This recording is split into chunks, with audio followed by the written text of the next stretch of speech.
I'm Dr. Tracey Marks, a psychiatrist, and in this video, I talk about some of the ways ADD can affect relationships.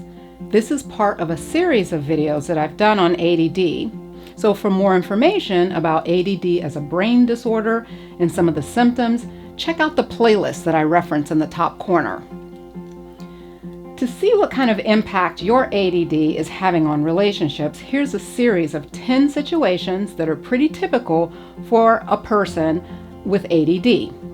I'll present the situation and you think about whether it's something that happens at all, just rarely, or pretty frequently. Here we go. My partner says that I zone out instead of listening. I forget the things that I agreed to do. My partner complains that I never finish what I start. We argue about how I spend money or pay bills. My partner says I can't be trusted to do what I say. The clutter in my office, shop, or garage is a point of contention for us. We fight about my losing track of time. My partner nags me a lot. I often wait until the last minute to get things done, which causes problems for us. I lose my temper when we argue. So how do you fare? Or are you on the receiving end of some of this stuff? A person who does not have ADD and in a relationship with someone who does and dealing with these kinds of issues, it can be very difficult and frustrating.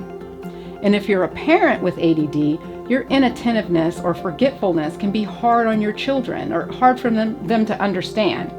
Your child may think you just don't care. And that's the impression they're left with because people with ADD can appear to be aloof. And it comes from not always being clicked in and involved in the moment. I want to give a few tips to help work through some of these problems from both sides. I have 6 tips for the partner with ADD and 5 for the person without. First, for the partner with ADD. Number 1, if your relationship problems seem to be caused by your ADD, recognize that you have a disorder that can be helped. Not everyone with ADD needs medication, but some people really do need help to reduce the dysfunction that the ADD causes. Number 2, use alarms and reminders on your phone or calendar for medication and appointments. Number 3, if you are on medications, take your medications on the weekends if you're having problems or these kinds of problems on the weekends. I usually advise my patients to skip days with the stimulant medications like Adderall and Ritalin. Ideally, this would be on the weekends or vacations for the person who works Monday through Friday. The purpose of this is to slow down the tolerance that you can develop from taking these medications daily. However, for people who have car accidents and are so impaired that they're extremely disorganized, these people usually need to take their medications every day, whether or not they're working. Number 4, the best way to prevent nagging is to follow through.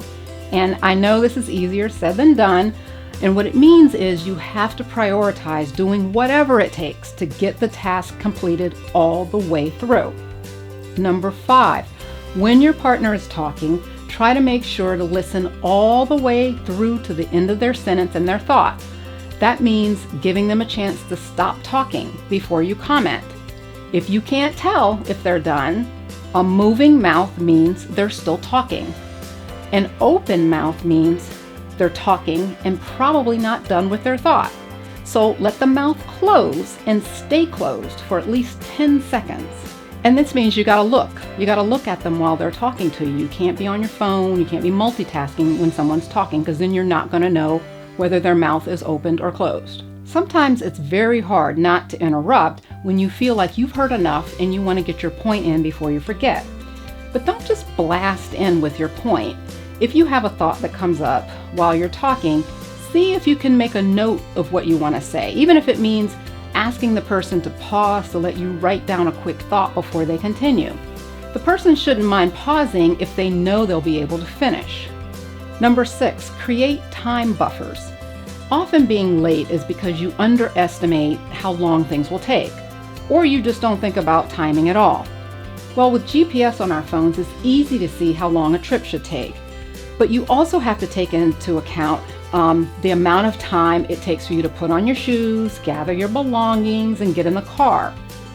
Do you usually have to go to the bathroom before you walk out the door? Do you have to spend time looking for your keys? All those things have to be taken into account time-wise. Impatience is a feature of ADD, and often a person with ADD would rather walk into an event late than arrive early and have all this idle time to waste. So if the idea of wasting time being early sounds painful, plan to take something with you to keep you occupied. Catch up on your Instagram feed. Here's an example. If you need to be somewhere at 11 o'clock and your GPS tells you it's a 30-minute drive, you need to have your key in the ignition at 10:25 just to give yourself 5 extra minutes of wiggle room. But then you need to allow for 15 to 20 minutes of looking for your keys and other getting out of the door stuff. So now when we look at the time that you need to stop all activities, you need to stop that stuff by 10:05 to get ready to leave. This is in contrast to you thinking that it only takes you 30 minutes to get there, so at 10:30 you'll start getting ready. You have to add in your time buffer. Now for the partner without ADD, I have 5 tips. The first thing to establish is recognizing that your partner's brain is wired differently. The forgetting and the not paying attention is not intentional. They have a problem and they need your help keeping their lives running smoothly. Number 2, don't get in the cycle of relating to your partner as a parent instead of a partner. No one wants to be talked to like a 3rd grader, except a 3rd grader. I'm not a 3rd grader. So you may say, well, if you do what you're supposed to do, then I don't need to speak to you that way. No. You have to remember that they really do want to do things correctly. They just aren't because they don't have all the tools to do it. Number 3, if you need a task completed by a specific time, write it down and be specific. You probably also need to anticipate the consequences for them because remember, the person with ADD also has trouble with planning and foresight. So here's a personal example of what I mean. Suppose I say to my husband, do you want to go to this party on Saturday at 2 o'clock? Now, I know that he may not want to go because that time interferes with his regular gym workout. In fact, he has a class that he's probably not going to want to miss. But he says, of course I want to go, honey. I just want to be with you. So I RSVP yes, that we'll be there. Then on Saturday at 11:30, the party's at 2, I see him walking out the door to go to the gym. And I say, well, don't forget we need to leave for the party at 1:30. And he says, What party? I say, the one that I asked you about, and you said yes, you were going to go. He says, I got my class. I can't go to the party. I get angry because I think you should have thought about that when I asked you. I gave you the opportunity to think that through. You should have told me then that you didn't want to go. Don't do that. A redo of that scenario would be for me to say ahead of time, do you want to go to the party on Saturday at 2? If you go, it means missing your gym class. See, I need to say all of that because he's not thinking about how the party will impact his daily routine.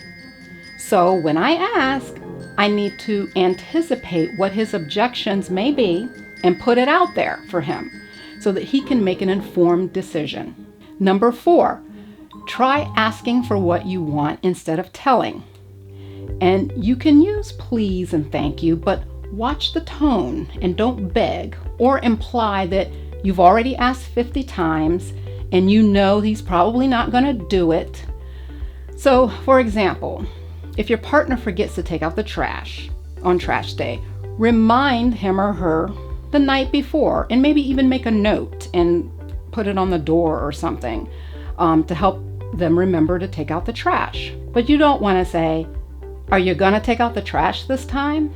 Reminding your partner that they always mess things up doesn't motivate them to try harder the next time. You have to remember, they unintentionally forget things. Things just slip their minds super easily. Number 5, ask for one thing at a time. Lists can be difficult for people with ADD. Now, of course, there's always the option of getting professional help if things become too difficult, and having a professional, independent person can help you navigate through some of these issues to help strengthen your relationship.